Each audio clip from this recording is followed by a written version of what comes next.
Greetings, justice seekers. Welcome to Justice Not Justice, Season 1, Episode 13. Okay, so what I'm going to be doing over this video, and hopefully not too many more, is showing how it becomes clear over a couple of months that this guardian ad litem, who is supposed to be the attorney advocating for the children's best interests, who is named Lisa Bangert.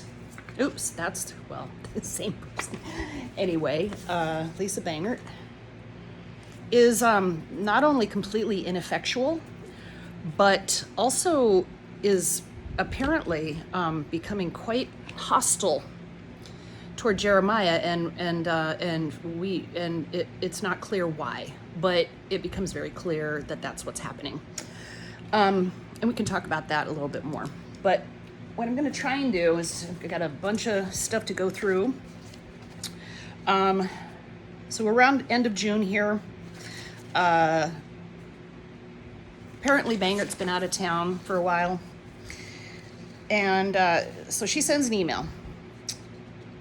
Again, remembering that last, in the Come to Jesus letter, which was, I shared, and then her response was basically just ignored it.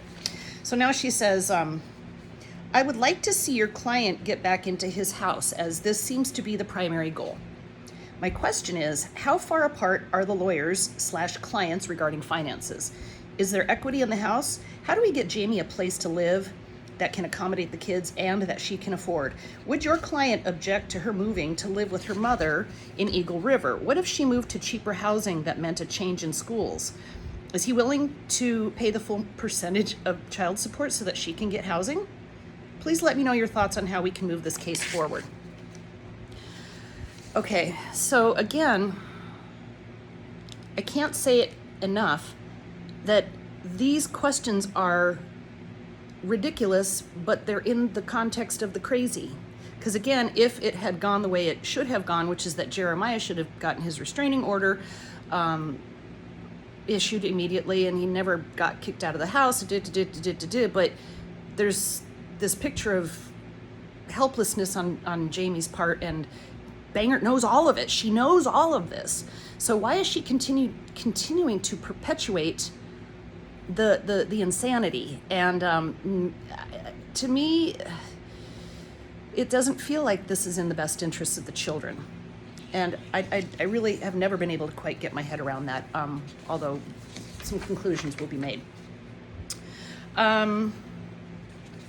To which, you know, his attorney scratches her back, rubs her up a little bit, but ultimately this was how we responded to her questions. First of all, is there equity in the house? Here's the answer. No. The house is currently underwater. It has been refinanced a number of times, and the couple has also undergone bankruptcy 2 times. Jeremiah has also borrowed from his 401k plan a number of times to cover the debt incurred due to Jamie's mismanagement of money, as well as her unwillingness to work full-time once the children began school full-time. How do we get Jamie a place to live that she can accommodate, that can accommodate the kids and that she can afford? Jamie is more than capable of renting a residence suitable for her, and whatever placement arrangements for the children are ultimately ordered. If she works full-time, and we've already gone kind of through this, $38.27 per month, $3,827 per month if she works full-time plus the child support. This is actually more than Jeremiah's monthly take-home pay. Would your client object to her moving to live with her mother in Eagle River? Please be advised, this is a ploy that Jamie uses to try to manipulate situations and distract people from the very simple issue at hand. Oh, poor me, I can't afford to take care of myself, so I guess I'll just go back to Eagle River and live with my mother. She can, as long as she doesn't move the kids with her. If she argues that she should take the children with her, her mother lives in a 2-bedroom house, not suitable for 2 adults and 4 children. As well, rent in Eagle River is no cheaper than it is in Milwaukee. Also, there are fewer job opportunities for her there. What if she moved to cheaper housing that meant a change in schools? That would be fine, although unnecessary.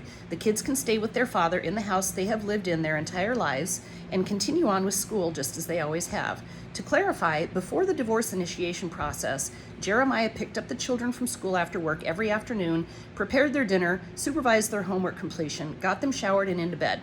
Mother's part-time schedule was typically 1 p.m. to 9 p.m. with some weekend hours. This enabled her to get them to school and then to go to work while father took care of their afternoon, evening needs and weekend activities. Mother chose to change her schedule. So she changed her schedule, so now she's working during the day, just to do it. Is he willing to pay the full percentage of child support so she can get housing?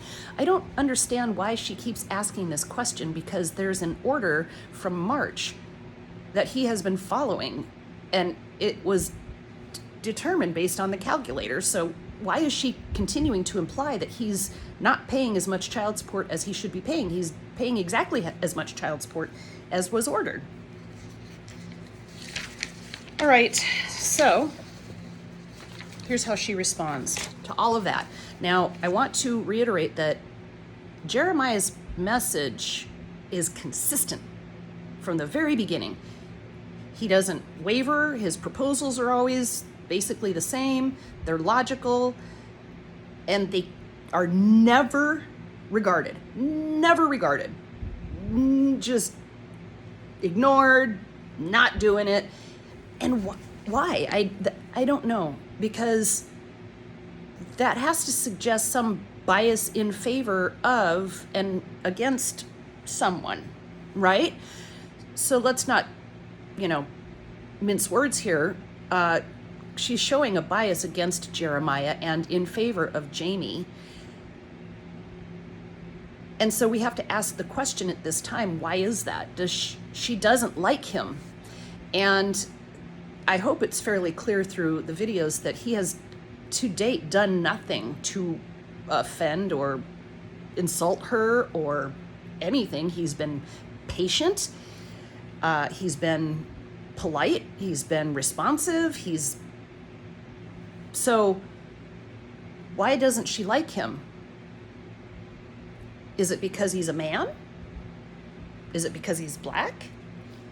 Is it because he's a black man? Is it because Jamie's white? So how is she, forming this opinion of Jeremiah as evil unless she's choosing to ignore all of the evidence which she has been given and jump on Jamie's story? I can't think of any other reason. And believe me, I've thought a lot about this. And interestingly, what's going to be revealed in future videos is that Lisa Bangert actually has a pattern of doing this with other clients, families. Okay, so here's how she responds. Maybe you could help in finding an apartment or housing for them within the school district. That would be of good assistance. Also, if she worked full-time, there are taxes to consider. So her gross of $3,700 is going to be less net income. And we already said that we already factored that in, and that her actual gross or net was $3,800. So she didn't read that. She chose to ignore it. And again, why are we arguing? Lastly, the kids are not in a position to be living with dad full-time. There's too much emotion for them to do that right now, regardless of the reasons for it. It does not do well to force them at this time. Okay, so they've been away from their father for February, March, April, 4 months. And they've been seeing him to some degree with the ability for him to exercise visitation with all of the restrictions and hurdles and challenges that he has to experience to do that. So their primary influence is mom. So why all this hostility and animosity toward dad if they're not really interacting with him and mom is promoting the relationship and not feeding them with all these horror stories? It just doesn't make any sense. So if they were in an environment with a mother who wasn't bitter, who wasn't angry, who wasn't using them as a pawn in this game of divorce, mother would be doing a better job of trying to promote the relationships and, move forward in a new paradigm of what the family is going to look like. But that's clearly not happening, and Bangert is complicit with that. She is completely on board with that, and that is not in the best interest of the children. I think that's would be a pretty agreeable thing to say. All right. Lastly, I'm going to cut this off real quick. Jeremiah responds to, helping her find housing. I've been sending her links for months of appropriate possible housing. I have also offered her multiple times to assist her financially with the transition. She shuns all my gestures and is completely unmotivated. She has gotten herself into this position. Let us not forget that her entire agenda has been based on lies and false police reports. She has perjured herself multiple times in court. Yes, her gross income would be somewhere around, well, whatever. It's still remarkably, even at $3,000 is remarkably satisfactory. The emotion of the children is based on their mother's lies and manipulations, and it will only continue as long as she is the 98% influence. I'm sorry, but I have to call a spade, and I've lost interest in trying to assist her. She has only ever tried to harm me.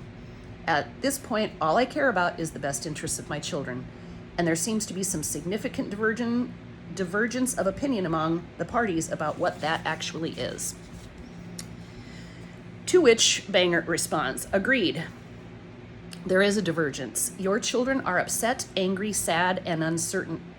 If you think they are lemmings who simply follow their mother and she has complete influence over him, then you are sadly mistaken about the intellect of your kids. So this is starting to sound insulting and aggressive to me. And if you're working in the best interests of children, you should be working very hard to be having a productive relationship with both parents. You may want to reach out to them in more sympathetic and understanding ways and not terrorize them by showing up at the house unannounced. Your kids are hurting, and it's not their fault. Patience, understanding, and less drama would go far. He's saying this to him, but she's not saying this to Jamie. If that's not bias, and if it's not becoming grossly clear by this point, it really should be, because that's exactly what has happened. I'll see you soon.